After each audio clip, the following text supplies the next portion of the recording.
ભવિષ્યના વહીવટી અધિકારીઓ આજના આ ખાસ એક્સપ્લેનરમાં સ્વાગત છે।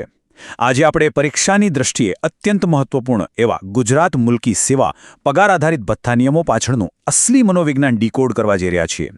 સ્પર્ધાત્મક પરીક્ષાઓમાં આ વિષયનું વેટેજ બહુ મોટું હોય છે, એટલે નિયમો ઘોખવા કરતાં તેનો પાછળનો તર્ક સમજવો વધુ કામ લાગશે। ચાલો શરૂ કરીએ। ચાલો પરીક્ષા માટે અત્યંત વ્યવસ્થિત રીતે ડિઝાઇન કરેલા આજના એજન્ડા પર ફટાફટ નજર કરી લઈએ। પાયાના સિદ્ધાંતોથી લઈને ઘર ભાડા ભથ્થું, રજાના નિયમો, વિશેષ ભથ્થા, મુસાફરી ભથ્થું અને છેલ્લે પરીક્ષામાં પૂછાતા અગત્યના પ્રશ્નો આપણે કવર કરીશું। તો સૌથી પહેલા વિભાગ 1 મૂળભૂત સિદ્ધાંતો અને સત્તા, આખા વહીવટી નાણાકીય માળખાનો પાયો શું છે તે સમજીએ। આ નિયમ 10ને તો મુલ્કી સેવાઓની આર્થિક ભગવદ્ ગીતા કહી શકાય। જુઓ, આનો અર્થ બહુ સ્પષ્ટ છે। સરકાર જે ભથ્થું આપે છે તે માત્ર ને માત્ર ખર્ચ કાઢવા માટે છે, એ ક્યારેય નફો કમાવાનું સાધન ના બની શકે। પરીક્ષામાં સીધો વિધાનવાળો પ્રશ્ન પૂછાય છે કે શું ભથ્થામાંથી નફો કરી શકાય? તો જવાબ છે બિલકુલ નહીં। હવે વિચારો, જો દરેક સરકારી વિભાગ પોતપોતાની રીતે નિયમોનું અર્થઘટન કરવા લાગે તો શું થાય? ભથ્થા લેવાની હોડ જામી જાય। એટલે જ રાજ્યની તિજોરીને બચાવવા માટે નાણાં વિભાગને સુપ્રીમ કોર્ટનો દરજ્જો આપવામાં આવ્યો છે।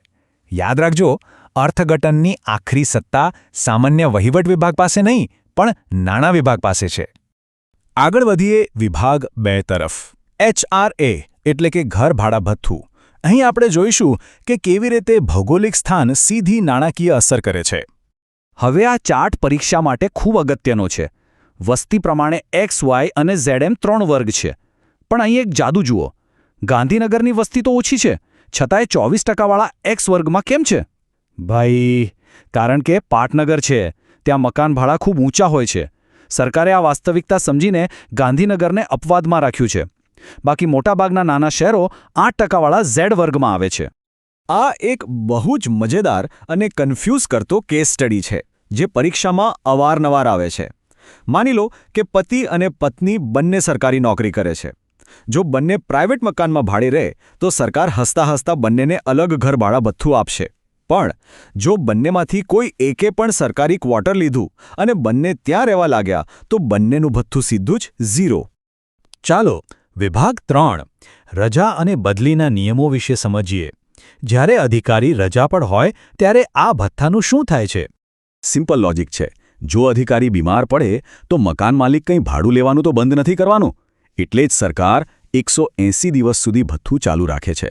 અને હા, કેન્સર કે ટીબી જેવી ગંભીર બીમારી હોય તો વહીવટી સંવેદનશીલતા દાખવીને આ મર્યાદા 240 દિવસ સુધી લંબાવી દેવાય છે। MCQમાં આ 180 અને 240નો આંકડો ખાસ પકડવાનો છે। પણ અહીં એક મોટી ટ્રેપ છે। જો કોઈ રજાના આ બફરનો ફાયદો ઉઠાવી લે અને પછી નોકરી પર પાછા ફર્યા વિના જ સીધું રાજીનામું ધરી દેતો, તો પછી સિસ્ટમ જરાય દયા નથી ખાતી। પૂરેપૂરી 100% રકમની વસૂલાત કરવામાં આવે છે। આ સાબિત કરે છે કે ભથ્થું એ સક્રિય ફરજ બજાવવા માટે છે, કોઈ વિદાય સમારંભની ભેટ નથી। વિભાગ 4 ડાંગ વિસ્તારના ભથ્થા અને NPA જેવા વિશેષ ભથ્થા। જોઈએ કે સરકાર કેવી રીતે પ્રોત્સાહન આપે છે। સરકારી ડોક્ટરો ખાનગી હોસ્પિટલમાં જતા ના રહે તે માટે તેમને પગારના 25% જેટલું તગડું નોન પ્રેક્ટિસિંગ અલાઉન્સ એટલે કે NPA આપવામાં આવે છે। પણ એક શરત છે, મૂળ પગાર અને આ ભથ્થાનો સરવાળો 85,000 રૂપિયાથી વધવો ના જોઈએ। આવું કેમ? કારણ કે જો લિમિટ ના હોય તો ડોક્ટરનો પગાર ઉચ્ચ સનદી અધિકારીઓ કરતાં પણ વધી જાય। માળખાની સમતુલા જાળવવી તો પડે ને। હવે ધારો કે કોઈ ડોક્ટર NPAનો લાભ પણ લે અને છાનેમાને પ્રાઇવેટ ક્લિનિક પણ ચલાવે તો એ મોટો આર્થિક વિશ્વાસઘાત છે। જો પકડાય તો અત્યાર સુધી ચૂકવાયેલું બધું જ ભથ્થું વ્યાજ સહિત પાછું લેવામાં આવે છે અને નોકરીમાંથી કાઢી પણ મુકાઈ જાય।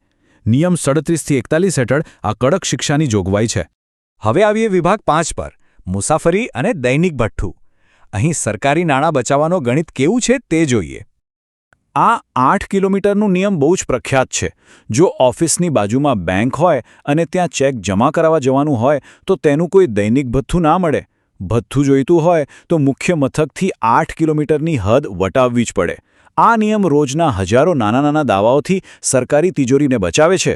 મુસાફરીના સમયનું ગણિત પણ બહુ લોજિકલ છે। 6 કલાકથી ઓછો સમય બહાર રહ્યા તો 30%, 12 કલાકથી વધુ રહ્યા તો 100%, અને સૌથી મજાની વાત, જો સરકારી ગેસ્ટ હાઉસમાં મફત જમવાનું અને રહેવાનું મળી ગયું તો ભથ્થું સીધું જ ઘટીને 25%, કારણ કે ખિસ્સામાંથી તો કોઈ ખર્ચ જ નથી થયો. 7મા પગાર પંચે ખરેખર એક સંવેદનશીલ નિર્ણય લીધો છે. અંધ અને દિવ્યાંગ અધિકારીઓ માટે ટ્રાન્સપોર્ટ અલાઉન્સ સીધું જ ડબલ એટલે કે બમણું કરી દેવાયું છે. સરકાર સ્વીકારે છે કે તેમની મુસાફરી વધુ કઠિન અને ખર્ચાળ હોય છે. બસ શરત એટલી કે ઘર ઓફિસથી 1 કિલોમીટર કરતાં દૂર હોવું જોઈએ.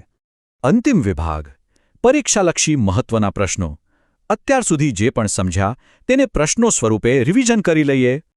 HRAને લગતો આ એક માસ્ટરપીસ પ્રશ્ન છે. ડેટા 2011ની વસ્તી ગણતરીનો છે, પણ ઠરાવ કયા વર્ષે આવ્યો? જવાબ છે 12મી ઓક્ટોબર 2022. પરીક્ષામાં વિકલ્પો જોઈને કન્ફ્યુઝ થવાનું નથી. 2022નું વર્ષ મગજમાં ફિટ કરી લેજો. આપણે આગળ જોયું તેમ સક્રિય ફરજ પર પાછા ફર્યા વગર જ સીધું રાજીનામું પકડાવી દઈએ તો રજા દરમિયાન લીધેલા ભથ્થાની 100% એટલે કે પૂરેપૂરી રકમની વસૂલાત થાય છે. અહીં નિયમોમાં ઝીરો ટોલરન્સ છે.